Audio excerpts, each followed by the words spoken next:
Hello folks, I'm back with the Retay. I've been doing some backyard range testing and power testing this morning, and I found out that there is with this one anyway, but there could be an issue with all the other rifles if they're designed like this, and that is on the hammer screw adjustment. I find that the Kaisers shoot really well through this, as well as the lightweight JSB, so I thought I'll get some Kaisers. Well, I bought 3 tins. Start shooting it on the backyard range and put the chronograph through it, and it's hitting 6 foot-pounds, which is ridiculous. Which brought me back to thinking about the last time I went down the range shooting at 40 yards. So the last time down the range I was shooting at 40 yards with this rifle, and it was only pushing out 6 foot-pounds, me not realising it. So I was getting some inconsistencies with the pellets. It was doing really well previously at 40 yards. So 40 yards, who'd expect a 6 foot-pound rifle to group well at 40 yards anyway? But some of the pellets still were doing. But I'll put that down to the power drop, and what's actually causing that issue is the hammer. When it hits the valve, it's vibrating enough to start unscrewing the hammer spring tension screw, so it's dropping the power every time I take a shot. It's actually dropping the power. So now I've realised that's what's happening, I will be getting the rifle up to the foot-poundage it needs to be, which will also tighten the groups up at long range, and hopefully solve the problem of the hammer adjustment screw coming loose. So like I say, it could happen on any of these types of rifle, whether it be Retay, Pistoff, Castleman, Sovereign. They're all designed pretty much the same, so certainly a thing you should think about. Now, like I say, I put the FX Chrono over it this morning. It was doing 6 foot-pounds. I took the stock off basically. So you break the stock down. I think there's a 5mm Allen screw in the back. You take that off, and once that's off, you can get access to the adjuster screw by using a longer screwdriver, or to make it easier, just take off the 3 Allen bolts holding on the actual stock brace there. And so you take that off, and when I took it off, like previously, I screwed it in and it was inside the breech by about an 16th of an inch. But when I looked at it this morning, it was outside by a good 16th of an inch. So I screwed it back into where it was, and power came up to where it should have been from. In fact, I got it from the 6 foot-pounds, and by screwing it in, I brought it right up to 11.9, 12 foot-pounds. So I knew that that is what the problem was. So there's 2 ways around this. I've got some thread lock that I can put on the hammer screw once I've set it, or option 2, or a combination of, what you can do, you can get another screw and screw it into the breech behind the actual hammer adjustment screw and Loctite one of these in, and I think that would be probably a better option, because once this is screwed in and buttered up and locked in, it should stop it coming out anyway. But by putting thread lock on this, that will solve any problems, but can't do that until I've sorted the power out. So what I'll do, I'll take the back off it, fire some shots through it to get it to where it needs to be, and then I'll screw one of the screws in and thread lock that screw in place then. And then in the future all we need to do is get that out. Sometimes it can be hard to get out when they're thread locked, so all you need to do is apply a bit of heat and it'll basically melt the thread lock and you can unscrew it. There are no, apart from the, you'd have to take the pistol grip off because that's rubber, but apart from that it's all metal, so just applying heat to melt the thread lock will make all the difference. So then I will take off the rear stock. You'll see what I'm talking about when I get in there, and we'll solve the problem. Just a problem that I've found with this one, which you could get on all the rifles the same. Right, another thing that I was thinking about was, I know cattlemen are going to be doing barrels that you can replace calibers with, also the bolt probes. Well, the only thing that's holding that bolt probe in are these pins. You need to hit them with an hammer to get them out. What I'm suggesting is, if you're going to have a rifle that's going to have adjustable barrels, if you want one, if you want 17722 or 25, is to replace those pins with Allen bolts to fit. So basically you need to tap out the holes that's in there with the threads, because the reason I say that, if you're going to be changing barrels in the field or even at home, it's a lot easier to have a set of Allen keys than it is to have a bloody punch and an hammer just to do that. Because what you'll have to do is basically take the pins out, also take the pin out on the actual side lever. Once that's done, you can then slide the actual probe out, and basically what the probe does, it's threaded anyway, so whichever caliber you're using, that'll just screw onto the probe. There's good points around that, because you're screwing it on. If you look at FX rifles, they've got a screw-on probe, and if you're using slugs and different kinds of pellets, you can adjust where that probe suits the pellet or slug. So you have got adjustment there as well. It's all about adjusting the rifle for a specific tune. I mean, I've got my Krell pellets which weigh 8.64 grains. I can actually tune the rifle to these pellets. You can tune the rifle to any pellet, and basically that's all down what speed does that pellet or slug like, and that can all be done at that hammer spring. I mean, once I've found my best 3 pellets in different weights, I will adjust the rifle to suit all 3 of those. Probably because that's 8.64 grain. If I put a 10.3 grain through it, it's probably going to have a bit more power behind it. So ideally this wants to be set up at around 11.2 foot-pounds for these. So an heavier pellet is, for me, will be probably close to 11.8 and 11.9. If you live in the US, it don't matter. You just tune your rifle up to whatever you want to tune it up to. But we have to be more careful in countries that's got limit restrictions, unless you've got a firearm permit. In some respects, we're a lot luckier than other countries in the UK. We've got a 12 foot-pound limit. You look at Germany, they've only got 6 foot-pound, which is crazy. Some are less than that. It's very strange how different countries have got different rules. I think Canada, it's not about foot-poundage, it's about the speed of the pellet. I think they've got a maximum speed of 500 feet per second. So in which case, I suppose if you're going to get a rifle that's restricted to 500 feet per second, the bigger calibre you can get, the better, because you get more power that way. So you get a 177 at 500 feet per second, it's probably going to be pushing at 6 foot-pounds.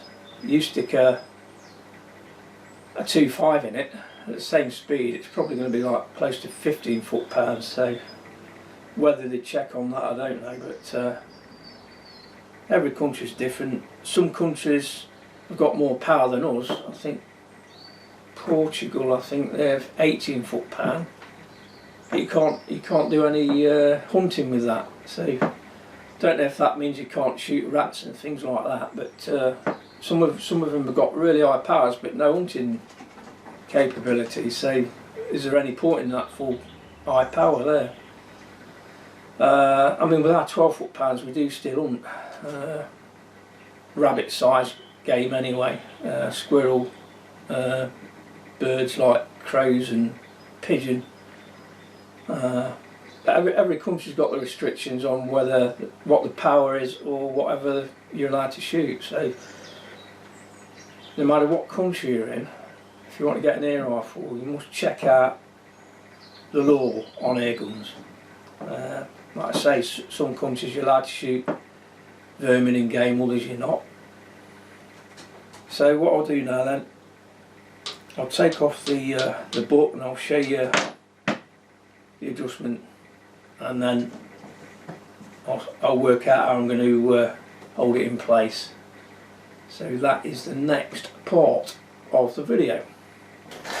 Okay then, so taking the rifle apart, got a 5mm Allen screw that goes in the back of the stock.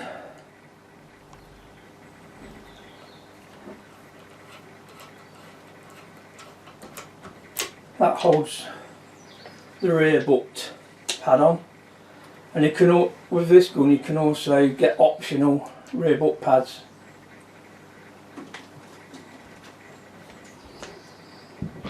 So that's a 5mm. Now if you've got a thin screwdriver you can shove it right down the centre there and adjust, but it's easier to take off the actual butt attachment. And there's 3 Allen bolts holding that on, and I believe they're all 3mm. You got one at the 10 o'clock position and then one at the 7 and 5 o'clock position.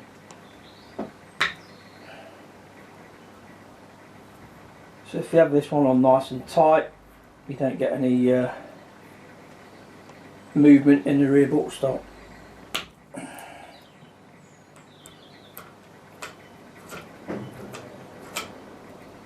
So that comes off like that.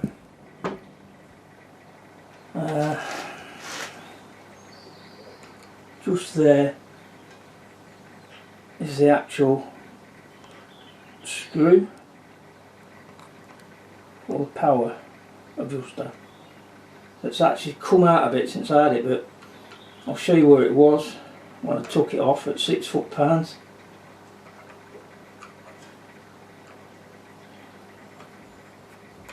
It was about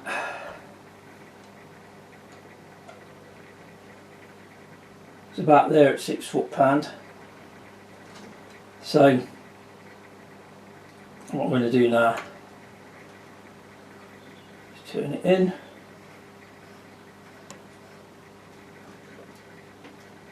Set that there. I'm not sure.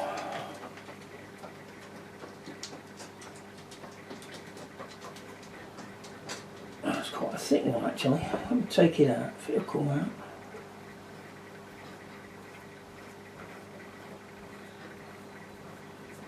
Right, that's as far as that goes.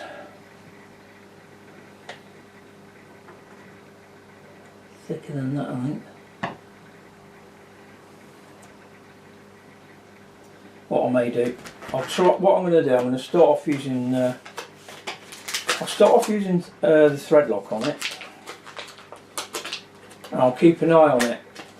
If it still comes out, I'll get a bolt to fit it. I mean, this is the red thread lock. I think you get a blue one as well, one's tighter than the other. It says Granville lock thread prevents nuts, bolts and screws from working loose from vibration or shock. Well, it's the vibration and the shock. Lock thread eliminates the need for spring washers, split pins, wires and other mechanical looking devices. Lock thread also seals threads against leaks or corrosion and seals pipework joints on petrol, oil and hydraulic systems. Ensure part is clean, dry and free from dust. Degreasing directly assists results. Remove cap and snip off tip of nozzle. Apply desired amount of product to fill joint, etc. Assemble as normal. Allow for product to cure. Holding takes approximately 5 minutes. Functional strength is normally achieved after 45 minutes. So what I'm going to do, I'm going to set up my chronograph, put the kaisers through it, try and get it to about 11.2, 11.5 at the most. When I've found where it needs to go, I'll put the thread lock on. So as it stands now, the screw is all the way out. What I'll do, I'll count the turns of the screw so that when I've got it where it needs to be, I'll know how far to bring it out. Then I'll put the thread lock on, then I'll screw it back into where it was, and we'll come back to it then after 45 minutes. But it's well worth knowing about this issue. Maybe it's because in the UK our springs are not as strong as the ones in the US. Maybe in the US maybe the string's that strong, pushing against it won't move, but it's definitely moving on there. So I'll set up the chronograph and we'll see how she shoots. Okay then, so I've screwed it back in so it's flush with the breech. So now I'm going to turn it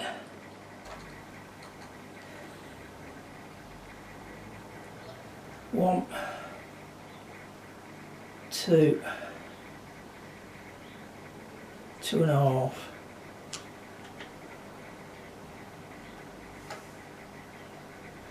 two and a half turns.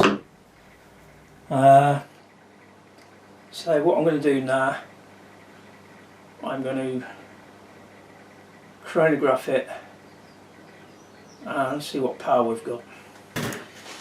Okay, what I'm going to do, I'm going to load 11 shots up and get an average. Can you hear them bloody pigeons on the roof?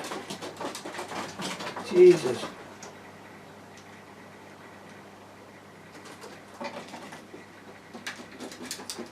Go away!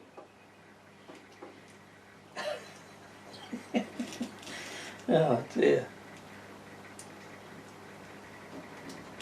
Oh, bloody things.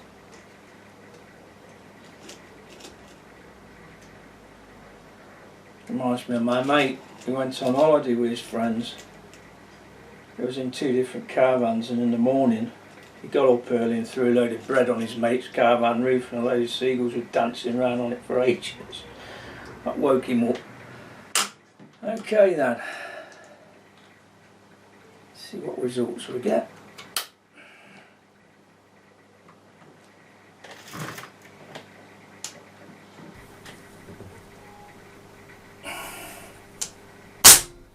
.1. Alright, so it's coming down. I'm going to turn it off a turn.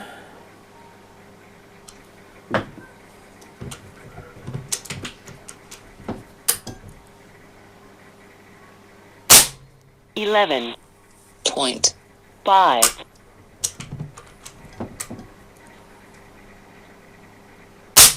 11.5. 11.4. 11.5. 11.5. So the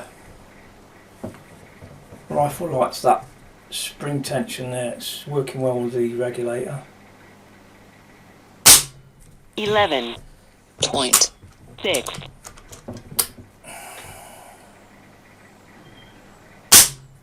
11.6.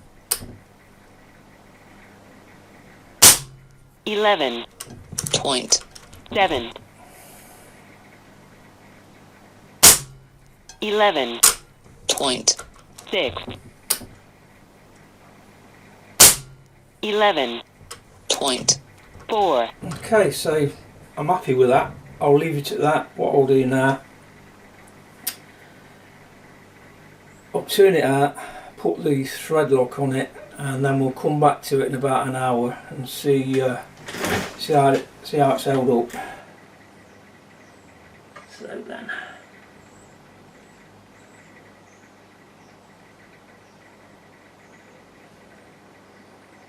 one, two, three, four, five. Right, I've got 5 turns. Put the thread lock on.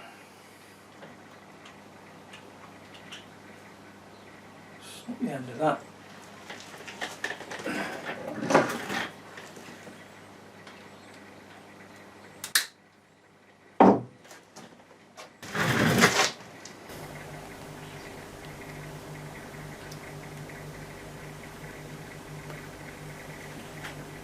There's the blue stuff.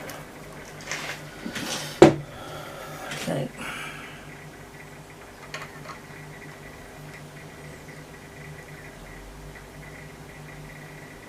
One,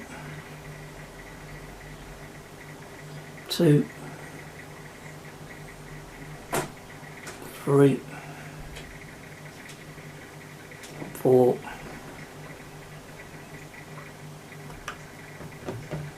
five. What I'm going to do, just put a few through it just to make sure it's where it needs to be.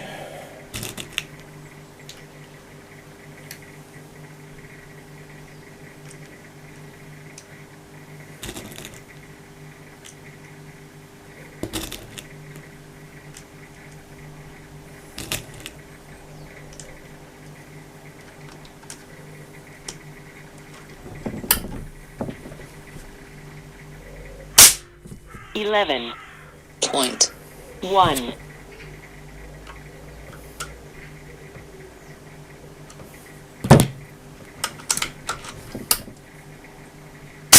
11.5.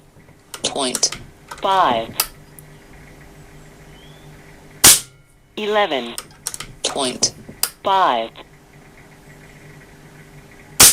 11.3. 11.1. Okay, leave it at that. Put the thread lock on.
So I'll leave the thread lock to dry now and come back to it later.